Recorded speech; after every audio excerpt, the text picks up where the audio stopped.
ছিল 400 পারে পনরদাও থাকবে, কি থাকবে তো? জঙ্গলমহলের ইঞ্চি ইঞ্চি প্রত্যেকটা বুথ আমরা বুঝে নিব, কি পারবো তো? পনরদাকে এবার আমরা 400 পারেও দিল্লিতে বসাবো। আমরা সুখে স্বাচ্ছন্দ্যে থাকতে চাই বলে সিঙ্গাড়া বিক্রি করো, আমাদের ঘরের ছানা পুড়া গেলে চপ বিক্রি করবে, আর উনার ভাইপো বিদেশে যাবে চোখ পরীক্ষা করতে। হ্যাঁ, এটা কথা হইলো কেন? বেলপাহাড়ির একটা গাঁয়ে দিদি একবার মিছিল করতে গেছিল, একটা মিটিং গেছিল কি নাই, একটা গাঁয়ে ঢুকেছিল। গাঁয়ের মায়েরা বাহিরায় কি বলছে, বলছে এতদিন হইলো আমরা জল শুদ্ধ পাই নাই। কি টিভিতে সবাই দেখেছে তো? তখন সাইকেলে পালায় আসেছে, আসে নিয়ে বিনপুরের কাছে চপ দেখাই, বলছে চপ বিক্রি করার জলের দরকার নাই। হ্যাঁ, বলেছে কি নাই? তো দিদিকে আর সমর্থন নাই। জঙ্গলমহলের আমরা লড়াকু নেতা, সবাই জঙ্গলমহলের মানুষজন আমরা আনন্দ প্রিয় মানুষ, সংস্কৃতি নিয়ে বেঁচে থাকি। যে যার সংস্কৃতি নিয়ে সেই সংস্কৃতির ভিতরেও লড়াই লাগাচ্ছে। আমরা ভাই ভাই সবাই একসঙ্গে মিলেমিশে থাকি। আমরা একটা গাঁয়ে সবাই থাকি, বসবাস করি, এক কুমার জল সবাই খাই। তো দিদির কথা শুনবো কি আর? টিএমসির লোকরা আসলে কি বলবে? হ্যাঁ, শুধু বলছে জয় শ্রীরাম বললেই সব পালাই যাবে। জয় শ্রীরাম বলতে হবে শুধু। এবারে আমরা পনরদাকে জিতাবো। বাকি যা অবস্থা আমরা আছি, পশ্চিমবাংলায় যা পরিস্থিতি আছে, এরা কি চুরি ডাকাতি করেছে তার জন্য আছে, শুভেন্দুদা বলবেন পুরো পরিস্থিতি নিয়ে। আজকে আমরাকে জেতাবার জন্য পনরদার সমর্থনে আজকে আমরা এই গোজাসিমলের ফুটবল ময়দানে আমরা আছি বুথ কর্মী সম্মেলনে। পুনরায় সমস্ত বুথ সভাপতি, সমস্ত কার্যকর্তাকে, যারা যারা আমার মাইকের আওয়াজ শুনছে, সবাইয়ের উদ্দেশ্যে একবার ভারত মাতা কি, ভারত মাতা কি। সবাইকে ধন্যবাদ, নমস্কার। অশেষ ধন্যবাদ সম্মানীয় আমাদের ঝাড়গ্রাম জেলার সভাপতি তুফান মাহাতো মহোদয়কে। এরপর আপনাদের সামনে বক্তব্য রাখবেন, যার অপেক্ষায় আমরা অধীর আগ্রহে এই রোজ অপেক্ষা করে দাঁড়িয়ে আছি, বসে আছি, সেই পশ্চিম বাংলার মুক্তি সূর্য, সনাতনের সেবক সম্মানীয় শুভেন্দু অধিকারী মহাশয়। সবাই জোর করে বলেন জয় শ্রীরাম। শুভেন্দু দাস জিন্দাবাদ। भारत माता की, भारत माता की। সমবেত ঝাড়গ্রাম সাংগঠনিক জেলা তথা ঝাড়গ্রাম লোকসভা কেন্দ্রের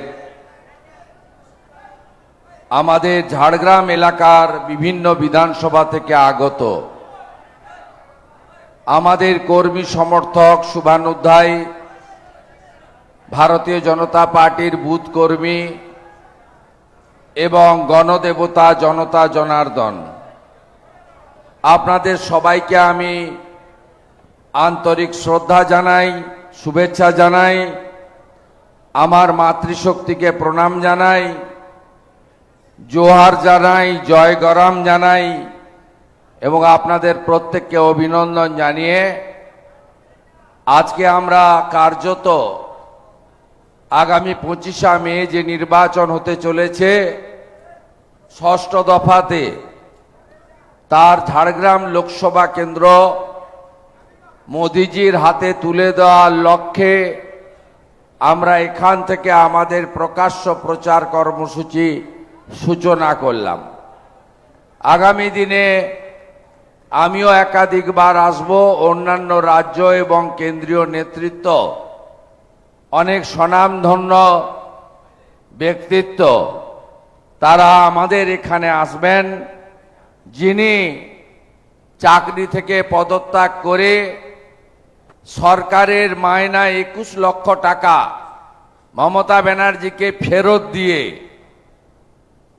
লম্বা চাকরির টাইম ছিল, 1 লক্ষ টাকার বেশি তার বেতন ছিল, রেজিগনেশন দিয়ে মোদিজির পরিবারের সদস্য হয়েছেন ডাক্তার প্রণব টুডু। তার সমর্থনে আমরা সবাই এখানে এসেছি, তাকে শুভেচ্ছা, অভিনন্দন এবং জোহার জানাই।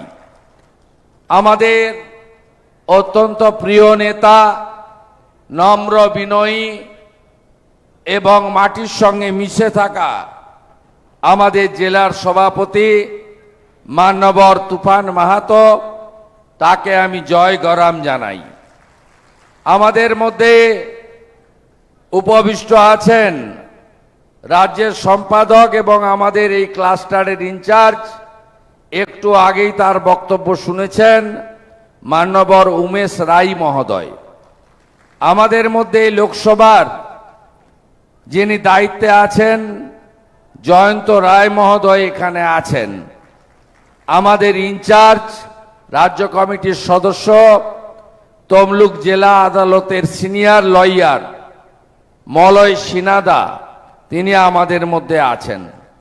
কো ইনচার্জ অজিত সিং সর্দার, লোকসভার কনভেনার এবং গত বিধানসভায় গোপীবল্লভপুরের প্রার্থী সঞ্জিত মাহাতো, আমাদের মণিচাঁদ পানি, প্রদীপ সোরেন, আমাদের রিমঝিম সিং, আমাদের সন্তোষ মুর্মু, আমাদের প্রাক্তন সভাপতি রাজ্য কমিটির সদস্য, যার নেতৃত্বে 19-এর লোকসভায় আমরা জিতেছিলাম, সুকময় শতপথী, রাজ্য কমিটির সদস্য প্রবীণ নেতা তাপস মিশ্র, সম্মানীয় ধীমান কোলে, প্রদীপ লোধা এবং সম্মানিত মঞ্চ।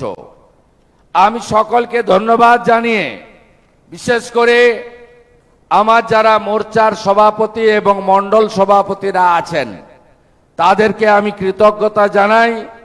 তারা বহু প্রতিকূলতার মধ্যে এই কর্মসূচি সফল করেছেন।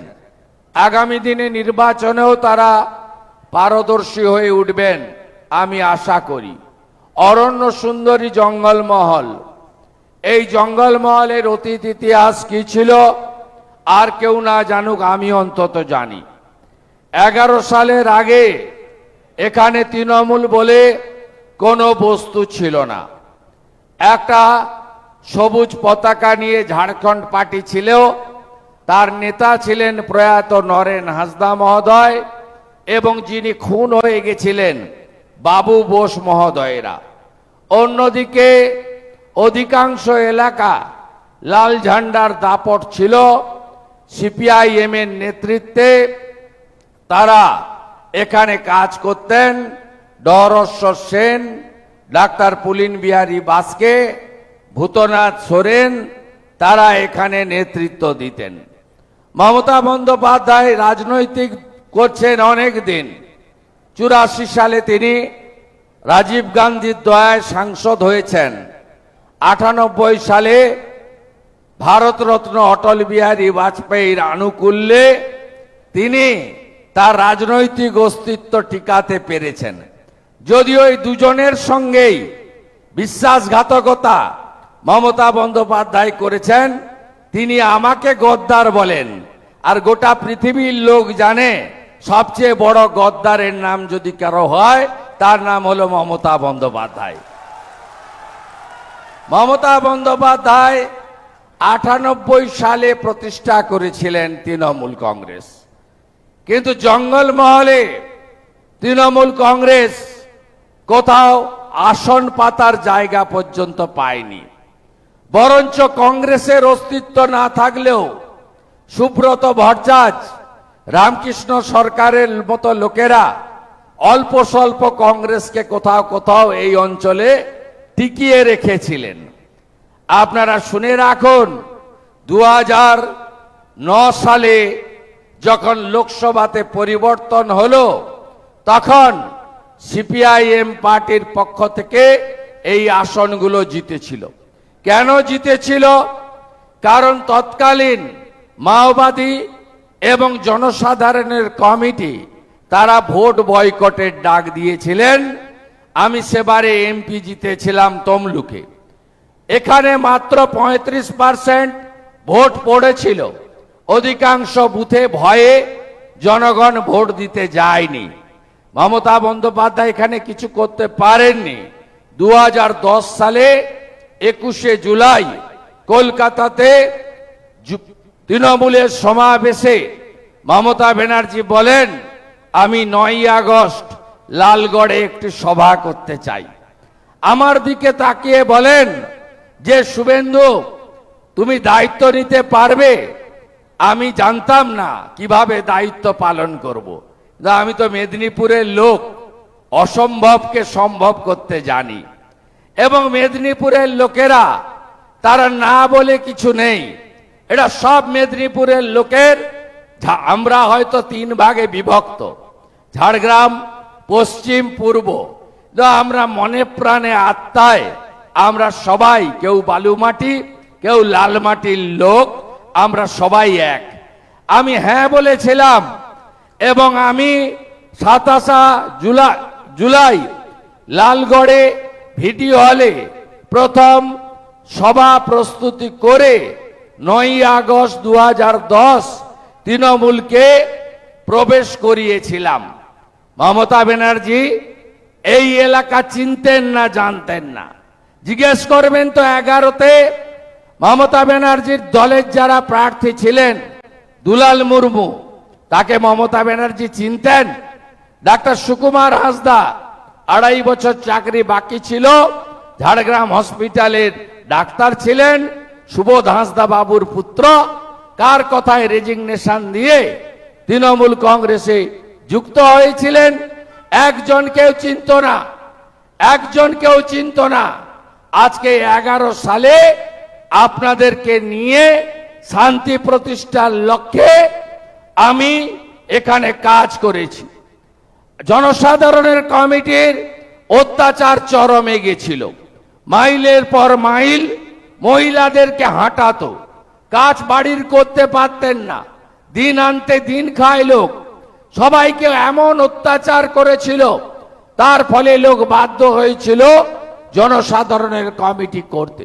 অন্যদিকে যে সিপিএম সাধারণ মানুষের সমর্থন নিয়ে এসেছিল, তারা যৌথ বাহিনীর সাহায্য নিয়ে তারা এখানে মাহাতো দেখলে, সোরেন দেখলে, মান্ডি দেখলে, মুর্মু দেখলে, হাসদা দেখলে, সিং দেখলে প্রত্যেককে গ্রেপ্তার করে নিয়ে যেত আর মাওবাদীর ছাপ লাগাতো।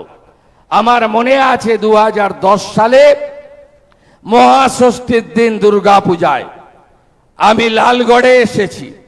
আমার মনে আছে 2010-এর দীপাবলির দিন পাশেই সাঁকরাইলে চুনপাড়া উত্তম মাহাতোকে মেরে ফেলে দিয়ে গেছিল। আমাদের জনগণকে আঘাত দেয়নি, পুলিশের কুকুর ছেড়ে দেওয়া হয়েছিল। আমি এসে উত্তম মাহাতোর দেহ তুলে ঝাড়গ্রাম হসপিটালে দীপাবলি পালন না করে পোস্টমর্টম করে তার বাড়িতে পৌঁছে দিয়েছিলাম।